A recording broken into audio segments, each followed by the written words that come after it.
Dhirendra Brahmachari had not just contacts but following on all sides of the political divide. So among his devotees, among people who learned yoga from him was Jagjeevan Ram, Mrs. Gandhi's fellow traveler, defense minister during the 71 war.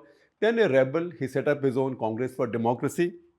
Morarji Desai, Mrs. Gandhi's fellow traveler, her first finance minister, then rival, then the prime minister who succeeded him for Janata government as her rival, Jayaprakash Narayan, who brought down her government and who led the movement against the emergency. These were all followers of Dhirendra Brahmachari, and that gave him so much power. One is Aparna Ashram at Gurgaon, the other at Mantalai in Udhampur. He also had one in Katra, right? Not far from Mantalai, but another in Katra. And in fact, he said in one of the interviews that now it takes me 4-5 hours driving from one ashram to the other, Katra to Mantalai. Once the 8 strips are done and my plane's there, I can just go from one to the other in 15 minutes, right? So he was that high flying, a Swami or a spiritual teacher, or supposedly a spiritual teacher in that era as well, when very few people in India had private aircraft. That was a very different India.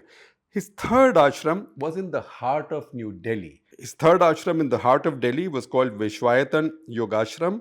That was about 1.5 acres in the heart of Delhi. That was then taken over, and that is now known as Morarji Desai National Institute of Yoga.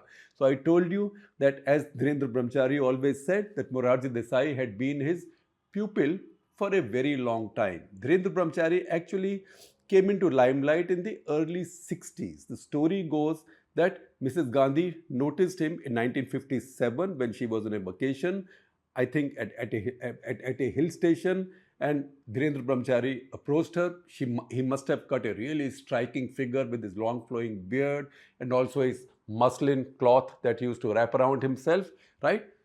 Remember, he was a very, very imposing figure. He was 6'1" and 83 kilos, right? 6'1", 83 kilos.